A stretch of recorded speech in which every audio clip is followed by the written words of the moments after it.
Assalamualaikum warahmatullahi wabarakatuh. Dalam keadaan dan suasana normal baharu, Mira yakin kita sentiasa berusaha untuk mencari idea untuk memperbaiki kehidupan. Biarpun berdepan dengan kesusahan, namun itu bukanlah alasan untuk kita berdiam diri dan menerima seadanya.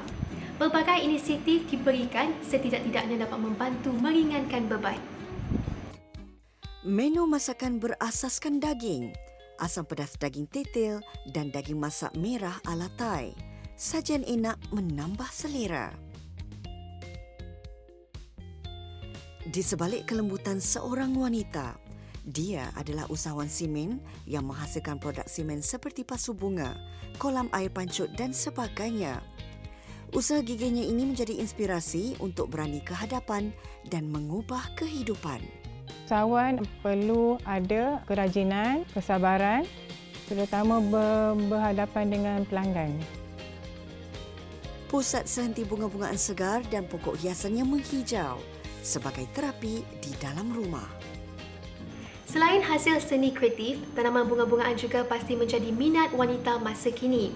Puteria Florist boleh dijadikan lokasi untuk mendapatkan pelbagai jenis flora yang berwarna-warni yang sesuai untuk dijadikan hiasan di dalam rumah ataupun di luar rumah. Jom kita lihat lokasi mana yang Mira maksudkan. Menghias rumah adalah salah satu cara untuk menaikkan ruang kediaman agar memberi keselesaan dan kelainan. Dengan sedikit sentuhan dan elemen kehijauan, pokok hiasan juga mempunyai fungsi di dalam mengekalkan kelembapan dan membersihkan udara di dalam rumah. Puteria Florist, pusat sehenti bagi mendapatkan pelbagai jenis keperluan bunga-bungaan dan pokok hiasan. Puteria Florist merupakan sebuah syarikat yang berpengalaman dalam bidang ini selama 20 tahun yang melebihi. Kita menawarkan pelbagai jenis bunga-bunga tempatan dan import dan tanaman yang eksotik. Bunga-bunga dan tanaman yang paling unik kira, bukan istimewa, bukan macam yang biasa saja, paling istimewa. Lebih 100 spesies bunga-bungaan segar diimport dari dalam dan luar negara. Antaranya bunga dari negara India, China, Holland dan daripada kawasan di seluruh Malaysia. Dia banyak, kita panggil macam main flower, bunga yang utama digunakan untuk mengubah. Roses, lily, macam bunga-bunga import, banyak jenis. Roses tu bukan macam satu jenis saja, dia macam banyak jenis saja. Dia macam ada dye color macam yang berwarna-warni, rainbow macam tu. Lily tu pun macam kira macam ada macam kita tahu lily biasa je. Kita ada macam rose lily. Rose lily tu macam bunga tu nampak macam rose dengan lily.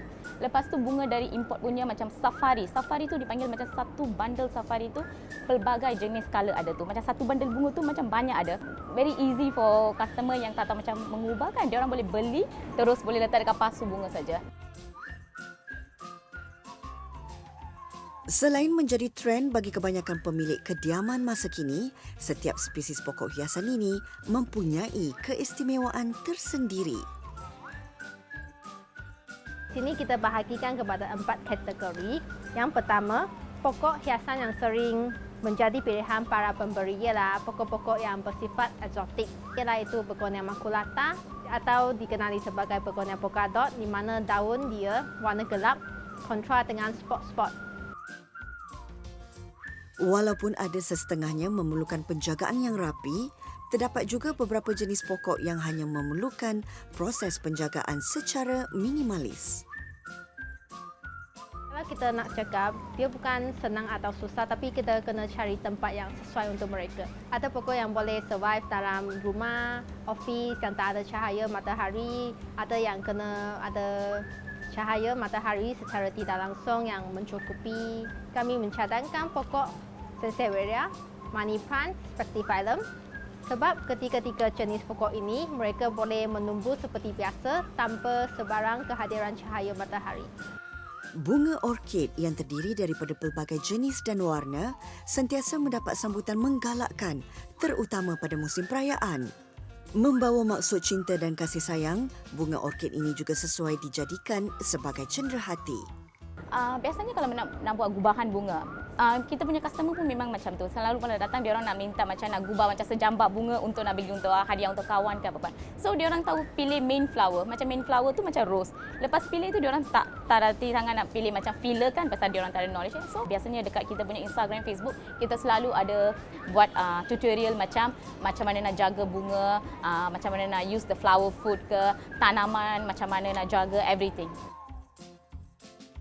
Walaupun dijual secara borong, pelanggan boleh membeli bunga atau pokok hiasan mereka dengan kuantiti yang sedikit dan harga yang ditawarkan juga berpatutan. Sini ada banyak bunga import, bunga lokal semua. Price dia pun sangat baik. Banyak pilihan lah, macam one stop service. I boleh tapah floratus ke, wrapping paper ke, ribbon ke, macam oasis pun boleh tapah sini. Biasa kita ingin mengucapkan terima kasih kerana memberi sokongan selama bertahun-tahun ini dan kejayaan yang kami ada sekarang ni hasil sokongan daripada pelanggan kami. Walaupun dapat memberi ketenangan, namun bukan semua pokok hiasan sesuai diletakkan di dalam rumah. Justru penting untuk mengetahui jenis pokok hiasan yang selamat di dalam rumah tanpa membahayakan diri sendiri atau keluarga.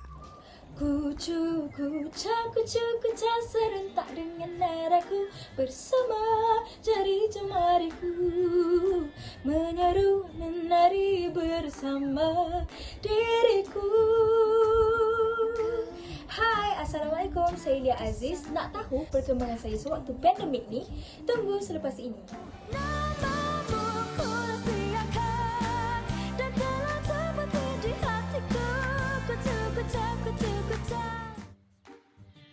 Penyanyi baru yang semakin meningkat naik, Lia Aziz atau nama sebenarnya Nur Alia Faizana Abdul Aziz, tampil dengan mempertaruhkan single sulung berjudul Kucu Kucha. Lagu Kucu Kucha ni mengisahkan tentang remaja yang baru nak rasa macam mana rasa bercinta tu. So kita dapat tajuk Kucu Kucha ni sebenarnya simbolik daripada air sungai. Sebenarnya air sungai yang deras, and then air sungai tu kan ada bunyi deras kocak-kocak. So kita ambil daripada situ. Selain ingin mencabar diri untuk menyanyi dalam pelbagai genre, gadis cantik berusia 18 tahun ini tidak menyangka muzik videonya berjaya meraih sebanyak 4 juta tontonan hanya selepas beberapa bulan ditayangkan. Ya, as penyanyi baru, dia sangat-sangat happy lah dengan sambutan yang dia dapat ni. Sebenarnya dia memang tak ada expect pun untuk lagu ni dapat sambutan yang positif daripada orang ramai. Dengan lagu yang happy ni, dia happy lah. Bila orang dengar, orang pun happy. Lia yang sering berkongsi bakat nyanyiannya di laman sosial sejak berumur 15 tahun lagi sudah bersedia untuk membabitkan diri secara serius dan mahu bergelar seorang penyanyi yang berjaya.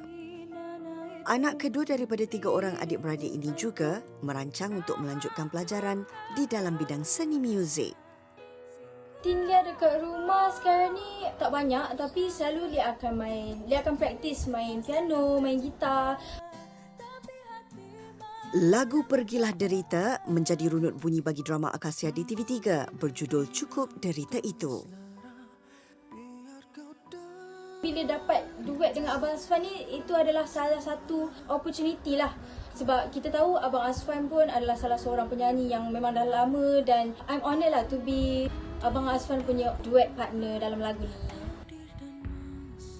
Lia nak ucapkan terima kasih banyak-banyak kepada semua penonton yang ada yang dah support Lia daripada dulu dan ada yang dah support Lia sampai sekarang. Thank you so much. Teruskan support Lia dengan karya-karya yang Lia akan keluarkan pada masa akan datang.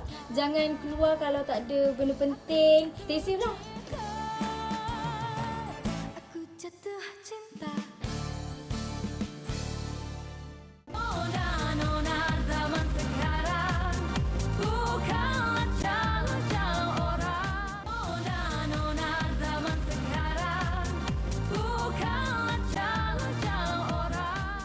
Apakah pula kisah inspirasi minggu ini?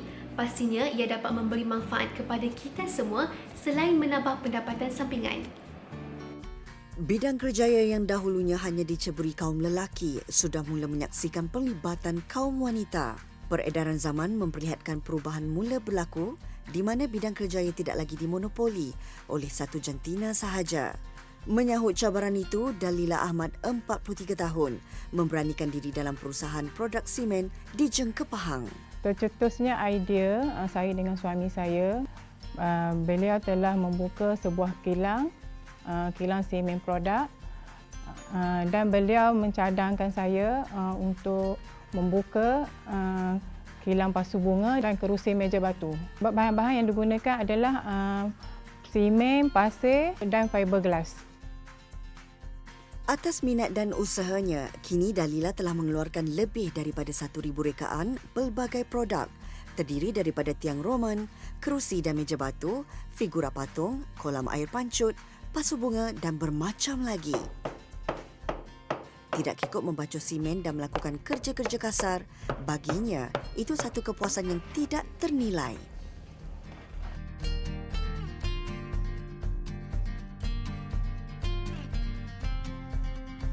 Usahawan perlu ada kerajinan, kesabaran, terutama berhadapan dengan pelanggan.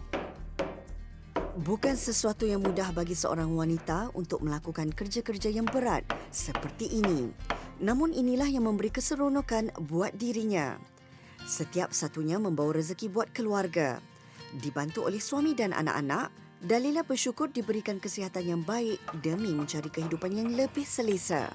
Bagi Dalila, jika ingin mengubah nasib diri, kita perlu mendorong diri untuk terus rajin berusaha tanpa mengeluh dengan pelbagai alasan. Wanita harus bangun bagi menjana pendapatan dengan kerja keras dan lebih kreatif mencari peluang yang ada.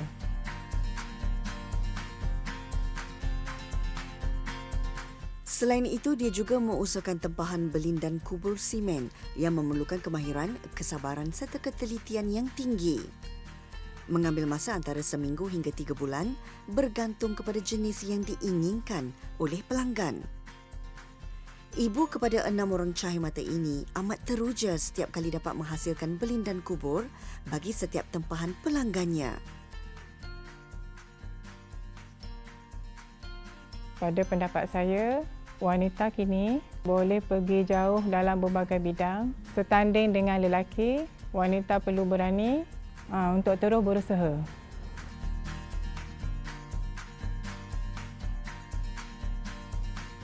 Tiada apa yang mustahil jika impian yang dicita-citakan disertai keazaman yang jitu pasti akan menjadi kenyataan. Dalila yakin hasil kerja yang baik adalah pengukur kepada keupayaan seseorang untuk diambil bekerja tanpa mengira mereka adalah wanita mahupun lelaki.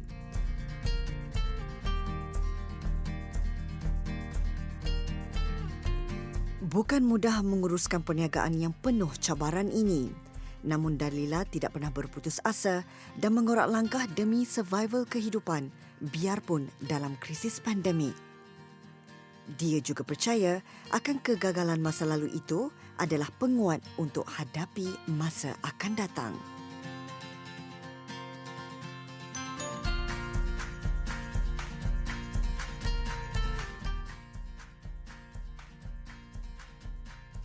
Dalam perniagaan perlu ada minat yang mendalam, bijak mencari peluang dan jangan patah semangat. Harus bangun bagi menjana pendapatan dengan kerja keras dan lebih kreatif mencari peluang yang ada.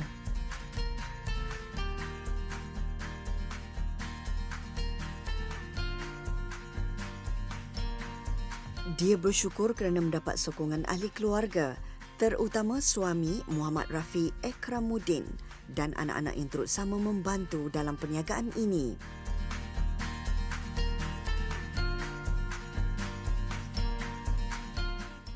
Anak kedua dari 7 orang adik-beradik ini sememangnya menjadi tunggak dan sahabat terbaik buat adik-adiknya. Kejayaan tidak membuatkan wanita ini lupa akan tanggungjawab hakiki sebagai isteri dan ibu.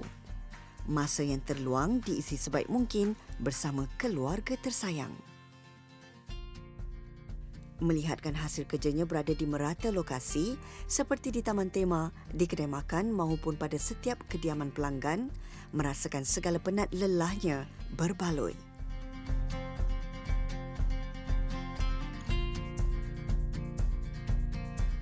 Pada pendapat saya, wanita kini boleh setanding dengan lelaki dalam berbagai bidang termasuk kerja-kerja yang mencabar. Harapan saya agar perusahaan ini akan lebih maju di masa hadapan dan menjadi inspirasi wanita di luar sana untuk meneroji bidang yang lebih mencabar. Menggenggam bara biarlah sehingga menjadi abu. Impian dan cita-cita jika diusahakan dengan bersungguh pasti membuahkan hasil. Semoga menjadi penguat semangat buat wanita di luar sana untuk terus menggapai kejayaan.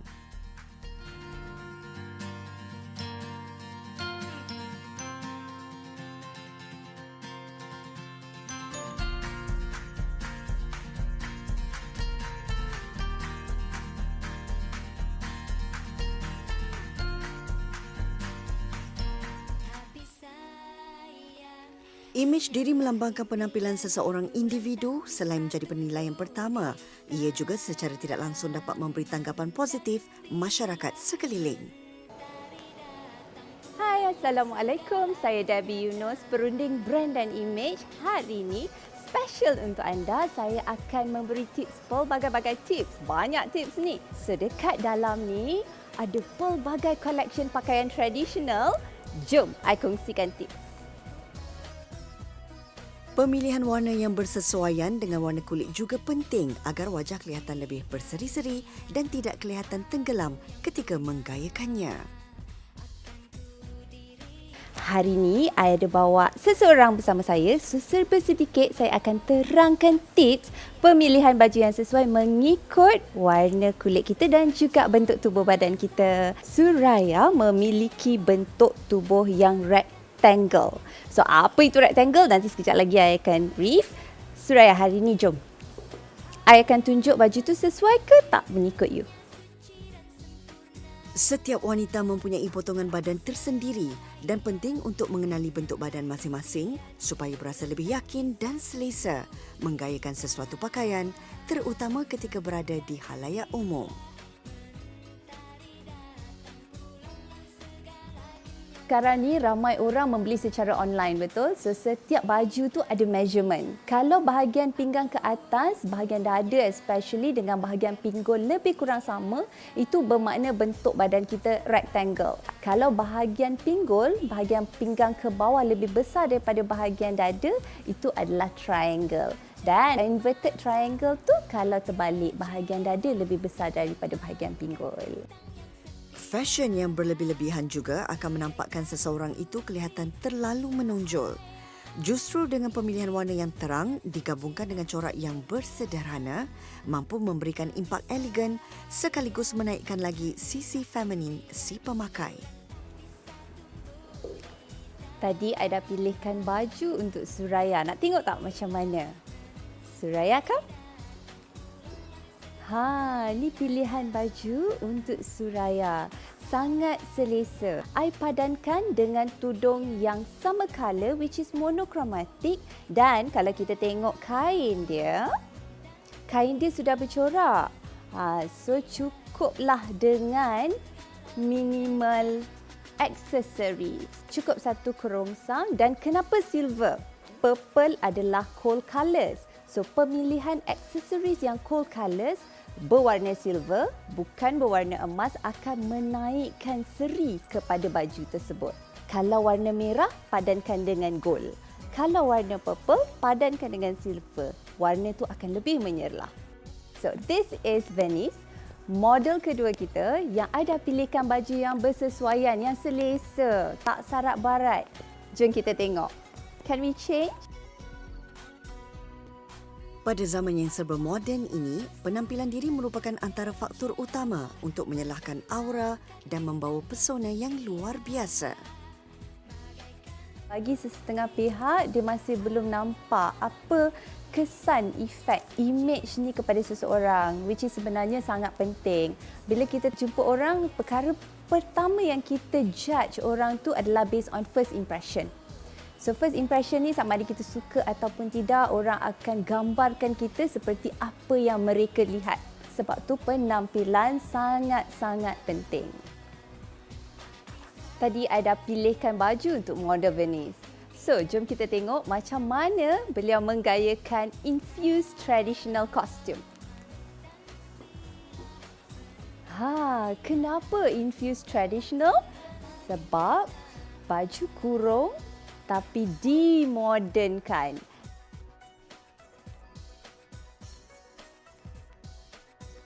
Do you feel great with this? Kalau baju ni nak digayakan nampak lebih formal, kita boleh buat padanan aksesoris.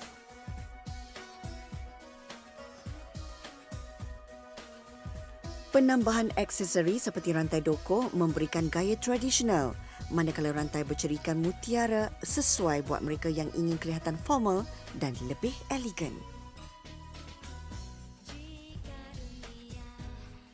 Ada masa kita agak berisi kan, mesti kita risau, alamak macam mana ni. Dengan pemilihan tips dan triks yang betul, sebenarnya kita boleh nampak downsize sikit daripada yang keadaan berisi tu.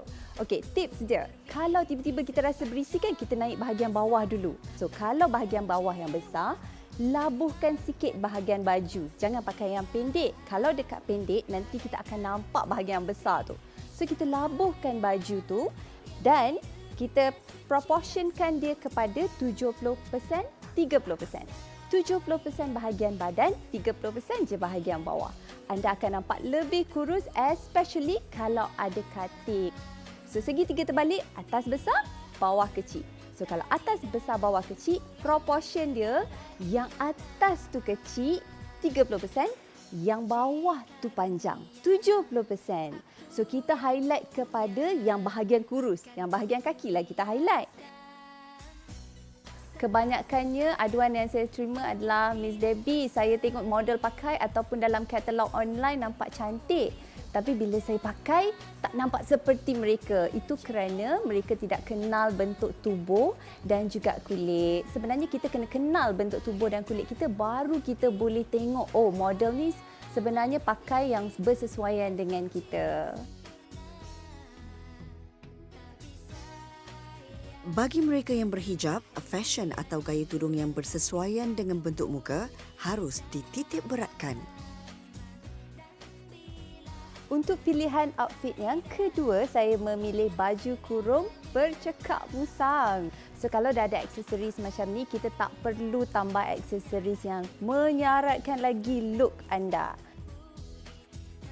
Kita boleh hanya turunkan sahaja tudung atau kita juga boleh buat fashion lain. So, kita naikkan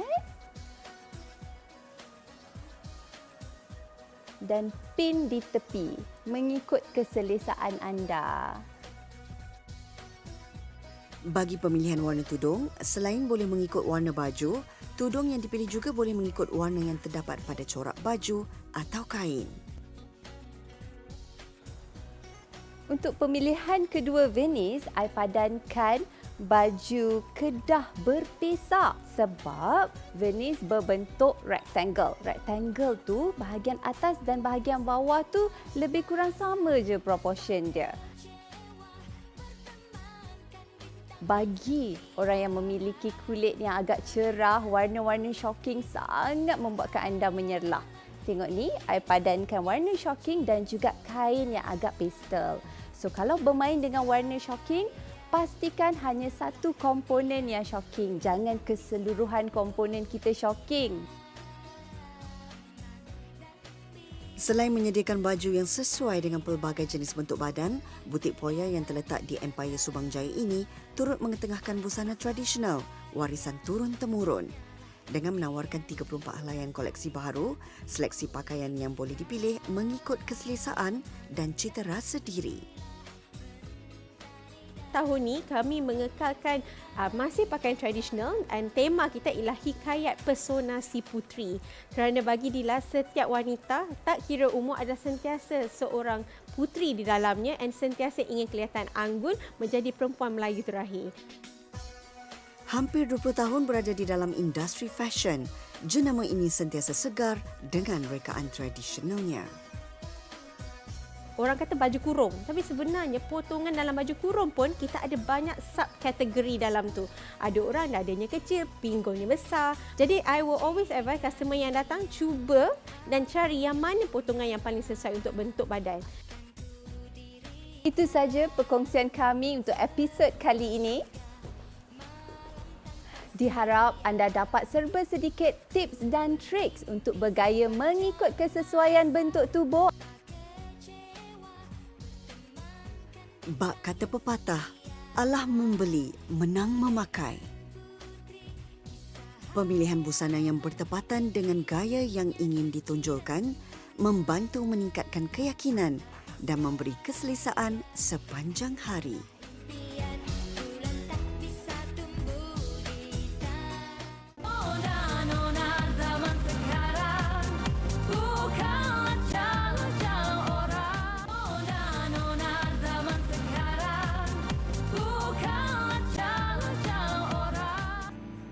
Segmen air tangan sebagai pembuka tirai dengan sajian makan tengah hari yang cukup istimewa iaitu berasaskan daging. Asam pedas tetel daging dan juga daging masak merah antara menu utama yang pasti membuatkan kita bertambah-tambah nasi. Lebih-lebih lagi apabila ia dimasak oleh ibu untuk seisi keluarga. Jom kita saksikan, mungkin ada sedikit kelainan daripada resepi ini. Resepi air tangan minggu ini berkongsi 2 resepi berasaskan daging, asam pedas daging tetel dan daging masak merah ala Thai. Hai semua, bersama saya Ain. Kali ni Ain nak buat 2 resepi daging tetel asam pedas dengan daging masak merah ala Thai. Antara bahan-bahannya kita ada cili kisar, bawang merah, kunyit hidup, belacan, halia, serai, bawang putih, daun kesum dan last kita ada paste tom yum. Bahan-bahan seterusnya, 500 gram daging yang telah direbus. Simpan air rebusan daging tersebut. Kisarkan pula bahan-bahan untuk menumis iaitu bawang merah, bawang putih dan halia bersama cili kisar. Okey, bahan kita dah siap blender.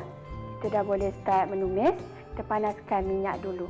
Minyak ni kena banyak sikit tau sebab asam pedas kan nak menumis bahan dia kan. Kita kena banyak sikit minyak. Oh, dah dipecah minyak tu lagi sedap lah. Masukkan 2 batang serai dan segenggam daun kesum. Daun kesum akan menambahkan lagi rasa dan menaikkan aroma dalam masakan. Air rebusan daging tetel tadi, kita guna je air ni. Bila kita rebus tu, kita ekstrakan sikit. Jangan buang tau air rebusan ni sebab daging tu dia manis daripada air ni nanti. Masukkan daging yang telah siap direbus tadi dan kacau sehingga sebati. Ain lain sikit punya style asam pedas Ain. Ain letak paste tom yum. Tak perlu dah nak masukkan garam ke, rasa ke, memang dah cukup rasa dah sebab manis daripada air rebusan daging tu lagi. Lepas tu masuk paste tom yum ni lagi kan, dia dah cukup masam. Semualah dah cukup. Tunggu sehingga mendidih dan naik bau.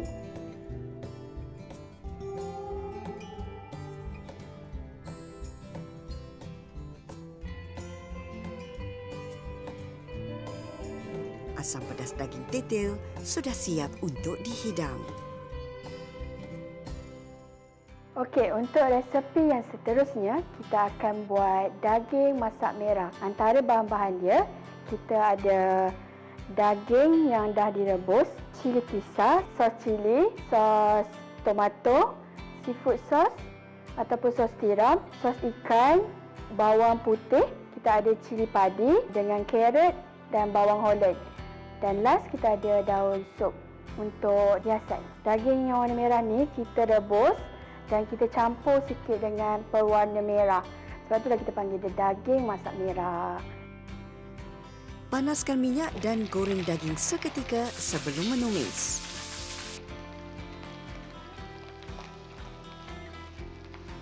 Kita masukkan bawang putih dengan cili kisar. Cili kisar ni sikit je dalam 1 sudu.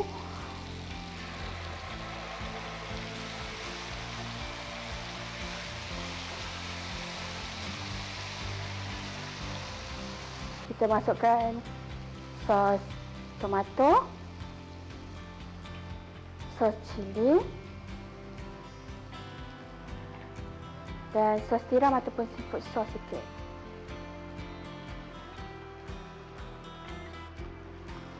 Kita dah tumis ni, nak berkuah sikit lah. Kita ambil sikit air rebusan daging tadi tu, kita masukkan. Tak banyak pun, sikit je.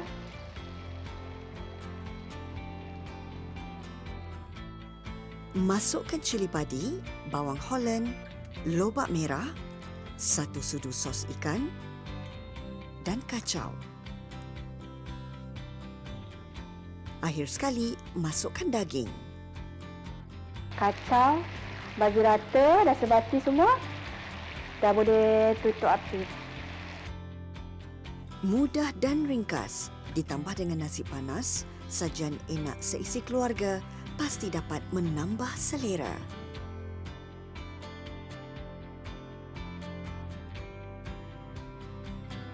Dah siap dua menu kita ni, asam pedas daging tete dengan daging masak merah ala Thai. Selamat mencuba!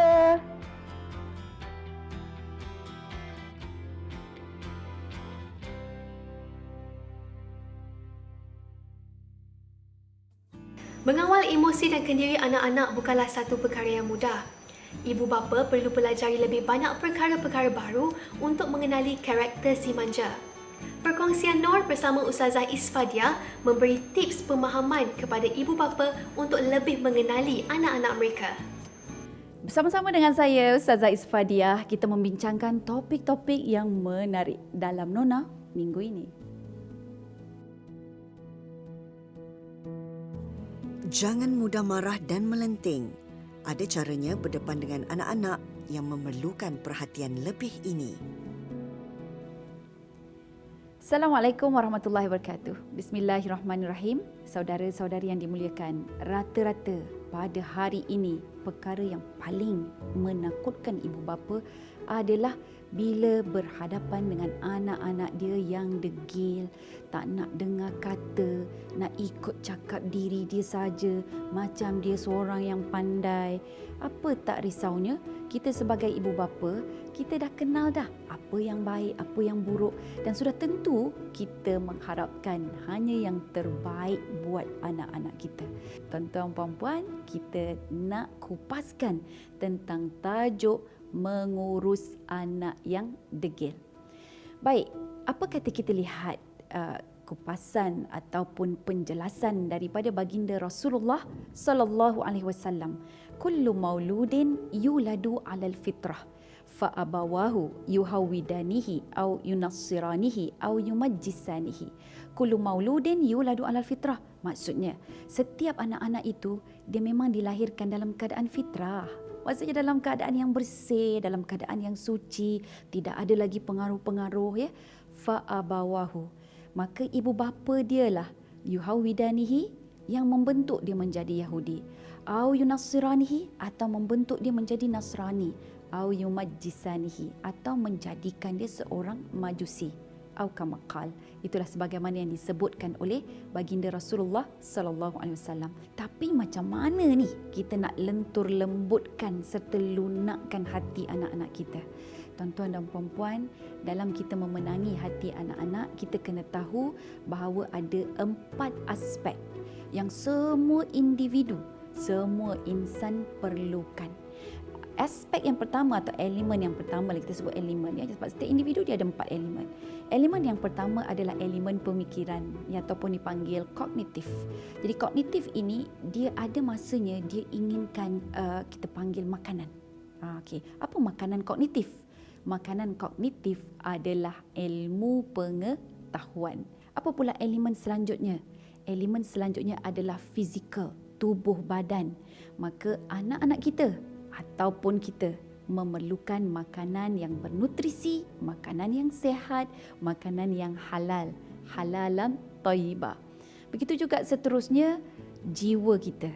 Jiwa kita ini dia memerlukan perhatian, kasih sayang. Itu makanan jiwa.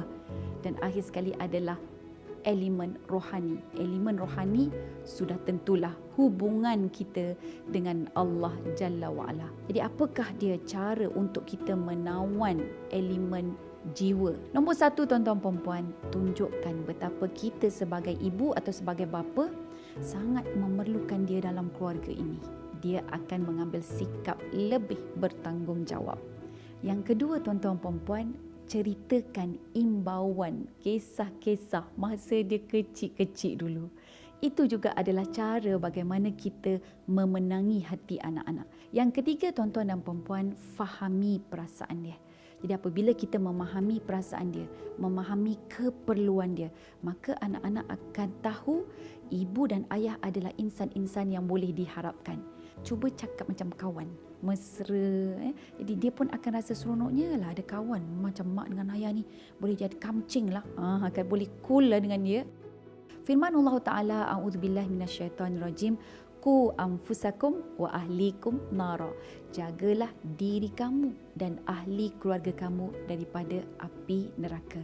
Walaupun kita rasa berat nak mendidik anak-anak ni kan, dengan cabaran-cabaran lagi pada hari ini, tapi percayalah itu merupakan satu usaha yang akan Allah pandang dan menjadi backup serta sokongan pada kita di akhirat kelak. Sekian, wabillahi taufik wal hidayah. Wassalamualaikum warahmatullahi wabarakatuh.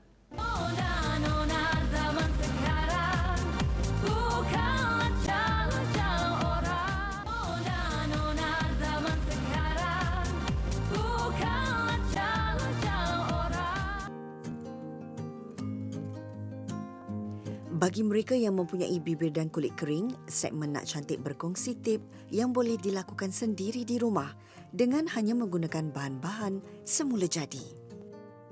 Saya Siti Mai dari Nisa Beauty Spa. Hari ini saya nak share 2 tips kecantikan. Pertama adalah lip scrub dan foot spa.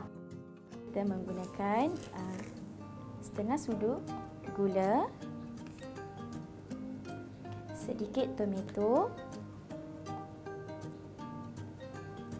dan juga madu. Simple kan bahan-bahannya, gula, tomato dan madu. So ini hasilnya selepas disebatikan. Penggunaan tomato dapat membantu melembut dan mengilatkan bibir yang kering. Sapukan scrub di bibir dan biarkan beberapa minit sehingga kering.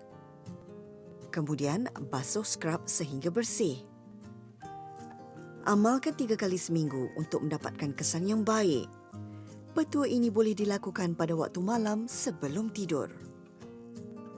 Untuk foot spa, kita menggunakan gula, oats, madu serta minyak kelapa dara. Untuk 2 kaki, kita ambil 3 sudu gula. Bahan yang kedua adalah oats sebanyak 5 sudu.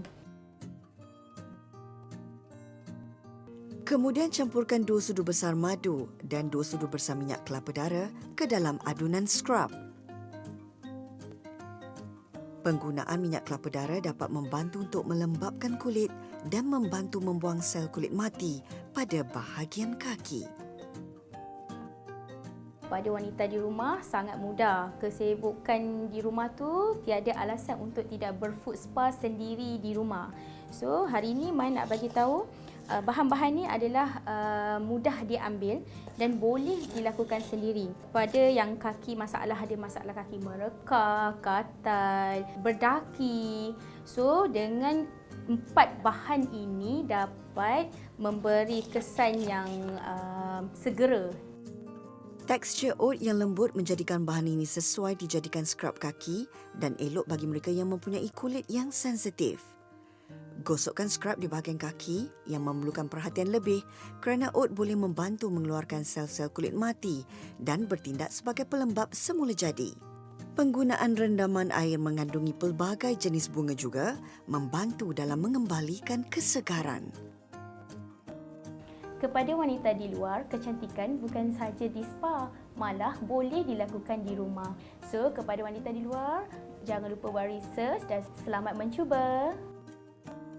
Petua kecantikan ini boleh dilakukan secara konsisten namun harus diingatkan supaya tidak berlebih-lebihan dan mengikut kesesuaian. Jangan berhenti mengalah, jangan berputus asa. Teruskan berdoa dan berusaha kerana setiap usaha itu di pengakhirannya pasti membuahkan hasil dan memberi manfaat kepada kita semua. Kita jumpa lagi pada minggu hadapan. Jangan lupa layari laman Facebook atau Instagram kami TV3 Nona. Jaga diri, jaga kesihatan, teruskan berfikiran positif demi kesejahteraan kita bersama. Saya Mira Fuzah. Assalamualaikum.